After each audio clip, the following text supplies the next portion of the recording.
예. 앞서 마케팅 믹스에 대해서 잠깐 봤는데 조금 자세히 살펴보겠습니다. 자, 마케팅 믹스 전략. 이게 이제 제품을 가지고 가격을 어떻게 하고 어디에 팔고 이 전체를 우리가 마케팅 믹스라고 한다 그랬죠. 제품이라는 것은 눈에 보이는 유형제, 우리가 굿즈라 그래요. 굿즈. 서비스, 그러니까 이건 무형의 상품이라는 거예요. 사람, 아이디어 등 기업이 소비자에게 대가를 받고 그들의 욕구 충족을 위해서 제공되는 모든 것을 우리가 제품이다 이렇게 얘기하는데, 우리가 제품 하면 우리가 물건만 생각하지만은 사실은 여기 그림 10-8에서 얘기하고 있는 이 그림 전체가 다 제품 개념이다 이렇게 보는 거예요. 자, 제품의 개념 구성, 그래가지고 제품 믹스, 요거는 제품의 이제 구색을 갖춘 여러 가지 제품들을 다 얘기하는 거고요. 제품 계열, 또 제품의 품목, 상표, 포장, 요 서비스는 여기서 얘기하는 서비스로서 상품으로서의 서비스가 아니라 여기서는 배달이라든가 친절이라든가 AS, 애프터 서비스 이런 것들의 이 제품과 관련된 부수된 서비스를 얘기하는 거예요. 이 전체를 하나의 제품으로 본다는 거예요. 그런 차원에서 보고 의사결정을 해야 되는 것이겠죠. 자, 제품 전략의 수립 및 실행. 자, 제품 전략의 이제 수립 과정을 보면은, 자, 제품 믹스를 결정한다. 이 제품 믹스라고 하는 건 제품군, 소위 제품의 구색을 어떻게 갖출 것이냐 하는 얘기예요. 이게 이제 여기 보면 화장품 회사에 보면은 여기 립스틱 같은 경우에 립스틱에 무슨 색깔 어떤 모양 이런 모양 다양하게 나올 수가 있죠. 이런 것들을 제품 믹스라고 하는 거예요. 승용차의 같은 경우는 현대자동차의 경우에를 보면은 어떻게 돼 있어요? 제네시스도 있고 또 소나타 또 그 밑에 소나타 말고 뭐가 또 있죠? 그 밑에 급에 아반떼, 그죠? 그 밑에 급에 또 엑셀 이런 것들이 있죠. 이런 것들이 이제 또 이거 말고도 또 아웃도어 스타일의 그 산타페를 비롯해서 또 여러 종의 또 최근에 개발한 탱크 같은 차도 있죠. 이런 것들이 우리가 제품 믹스라고 하는 거예요. 그 다음에 이제 상표를 결정하는 거예요. 이 상표도 상당히 중요합니다. 사실 여러분 소나타라는 제품명을 쓴 지가 지금 한 30년이 넘었을 거예요. 그죠? 제품은 계속 변형되는데도 불구하고 그냥 소나타 상표를 유지하고 있죠. 그죠? 소나타가 이제 영어권 은하수라는 느낌이죠. 은하수. 그래서 이제 우리나라에서는 조금 어감이 안 좋아. 이게 소나타나 거냐? 이런 농담도 하지만은, 그 다음에 이제 제품 포장을 어떻게 할 것이냐 하는 문제예요. 이 포장도 요새 사실은 그 택배하면서 포장이 지나치게 운반하다 깨지면 안 되니까 2중 3중으로 되기도 하지만은, 여러분들 특히 화장품 같은 경우에는 포장재가 제품 케이스나 포장재가 너무 화려하고, 어떤 경우는 그 병에 속은 텅 비어 있고 이렇게 들어가 있고 내용물은 조금 담겨 있는 경우도 꽤 있어요. 그죠? 어쨌거나 포장도 소비자 선택에 상당히 영향을 준다고 보는 거예요. 그 다음에 이제 서비스. 여기서 얘기하는 서비스는 상품으로서의 서비스가 아니라 어떻게 쉽게 생각하면 AS라고, 이게 이 제품과 관련된 모든 소비자에게 제공되는 무형의 그 AS들을 얘기하는 거죠. 자, 그래서 이런 것들을 일련의 과정이 우리가 제품 전략 수립 과정에서 필요한 내용들입니다. 그 다음에 이제 제품 전략 수립의 실행에서 봤을 때 제품 믹스가 뭐냐?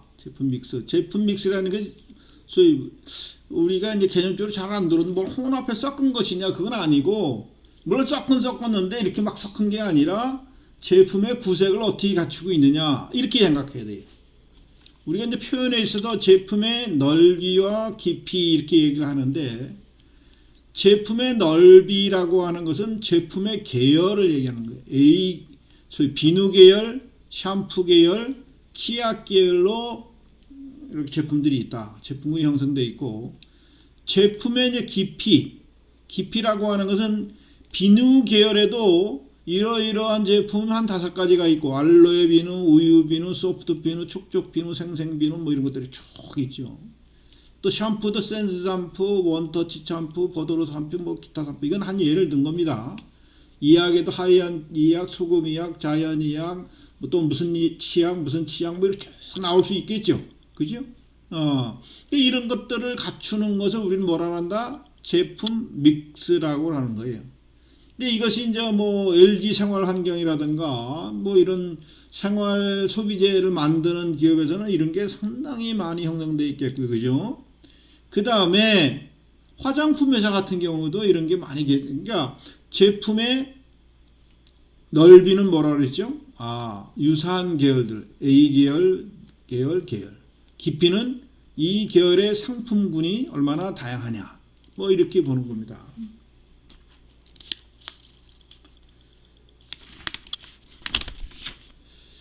자, 그 다음에 이제 상표를 결정하는 거예요. 상표는 아주 중요합니다. 사실은. 상표라고 하는 것은 우리가 이제 영어로 브랜드라 그러죠. 브랜드.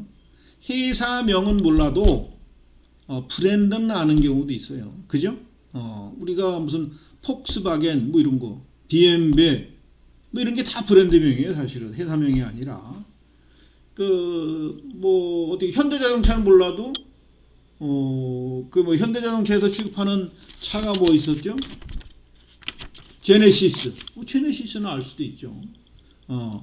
그래서 상표명이 회사와 같이 가는 경우도 있고요. 또 브랜드를 차별화하기 위해서 별도의 브랜드를 쓰는 경우도 상당히 많습니다.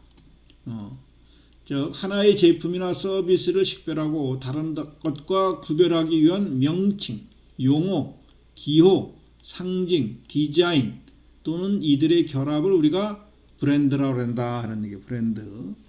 브랜드가 아주 상당히 중요하죠. 또 상표 충성도라는 얘기가 있는데, 이 나라에 대한 충성과 뭐 같은 얘기예요. 그러니까 나는 누가 뭐래도 난 이 제품만 쓸 거야. 뭐 이런 사람들이 있죠. 이런 경우를 우리가 상표 충성도가 높다 이렇게 얘기해요.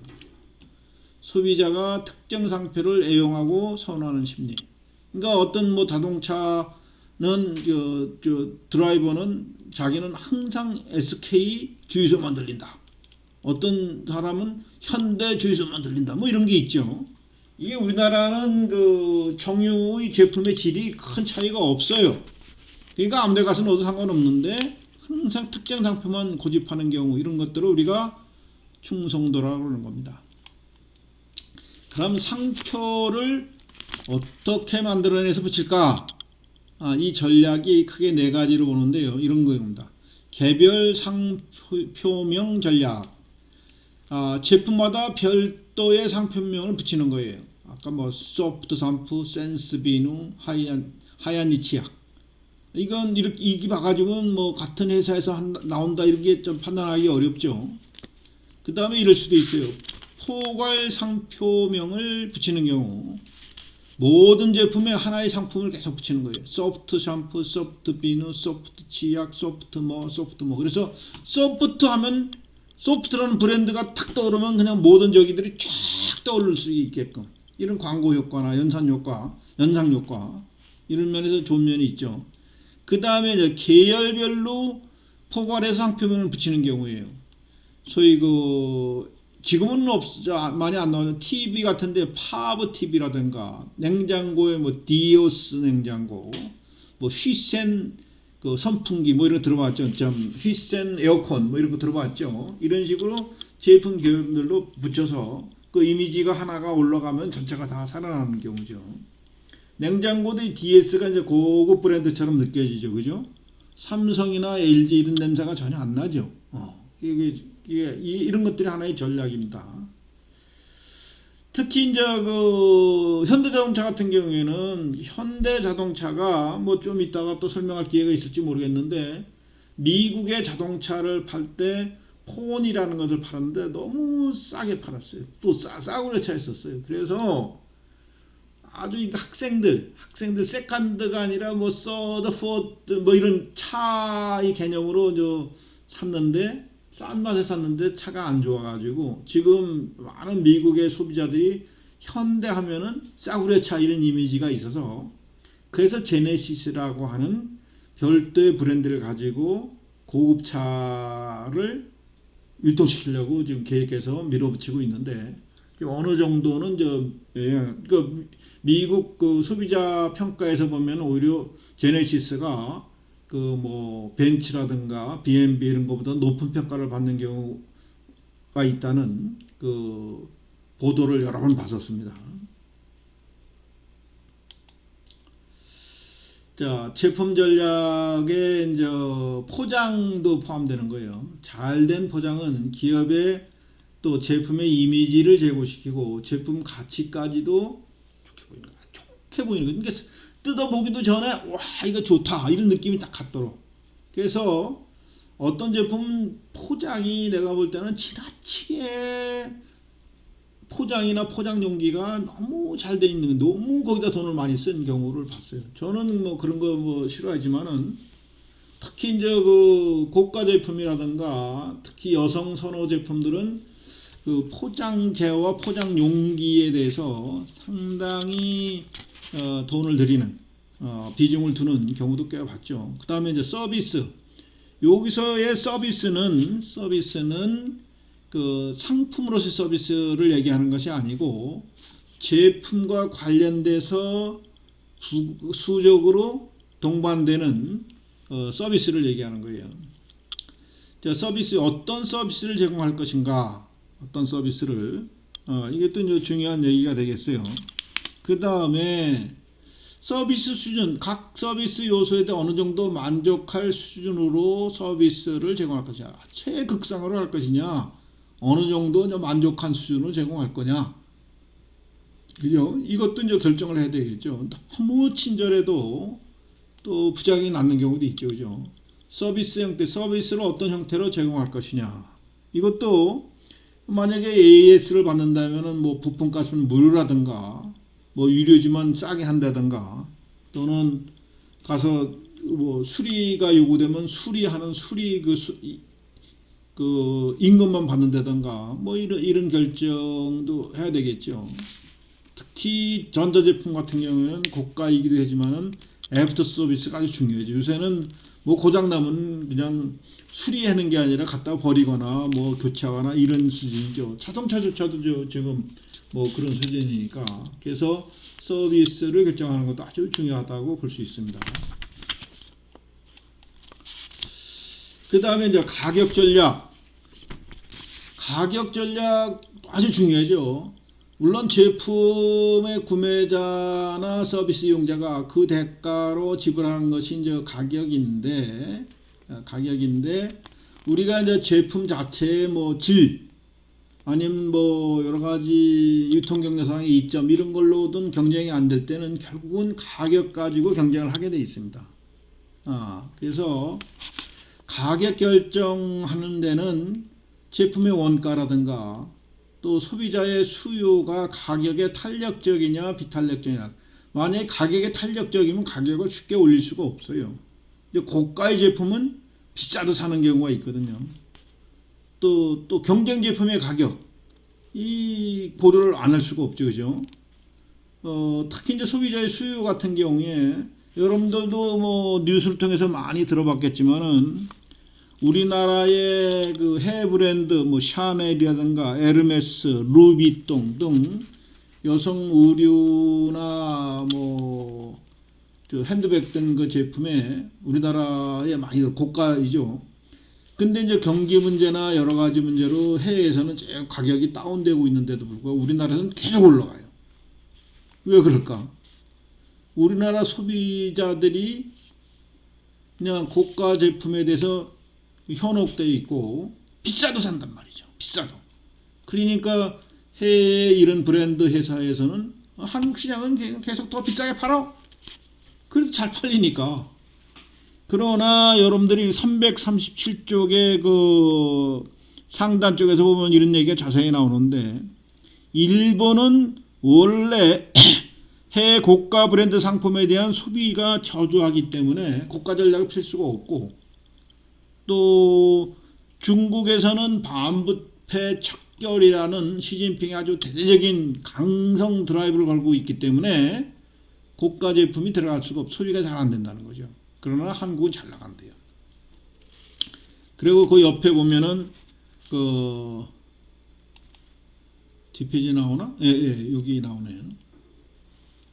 버벌이라고 하는 그 옷인데, 사실 버벌이라고 하는 트렌치 코트가 원래 상표명인데 우리나라에서는 이것들 하도 선호해서 이것이 그냥 이 코트의 대명사처럼 쓰여지고 있어요. 그래서 가격 전략은 우리 아까도 살펴봤지만 가격을 원가를 기준으로 해서 수요를 기준으로 해서 경쟁을 기준으로 해서 이 정할 수가 있다 하는 얘기입니다.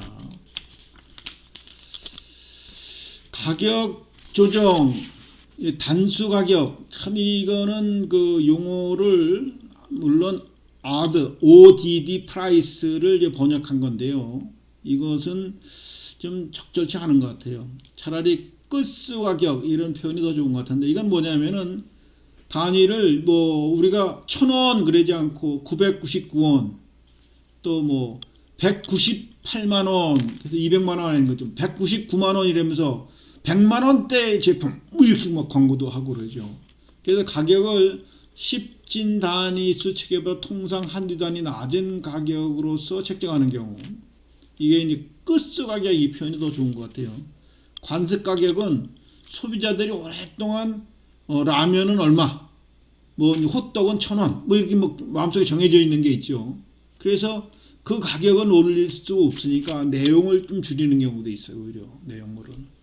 준거 가격은 소비자들이 이것도 그동안 소비자에 따라 다르겠죠. 이 정도 가격이면 난 이걸 산다. 이 정도 가격이면 난 이걸 산다. 이런 게 있겠죠. 그걸 고려해서 가격 전략도 선택을 해야 된다 하는 얘기입니다. 자, 가격 전략의 함정 보면 이게 이제 아까 얘기한 현대의 폰인데 이게 아주 그냥 뭐 엄청나게 싸게 팔았어요. 그래서 그러다 보니까 미국 시장에서 현대자동차의 인식은 싸구려 자동차, 또 품질도 엉망, 이게 인식이 아주 굳어져 가지고 10여 년 동안, 이게 뭐 70년대부터니까 상당히 오랫동안 이게 굳어졌죠. 그래서 현대란 브랜드를 가지고는 미국 시장에 들어갈 수가 없는 거예요. 그래서 현대 로고를 떼어버리고 어떻게 했어요? 제네시스라는 로고를 가지고 지금 고급차 시장에 도전하고 있죠. 좀 쉬었다 하겠습니다.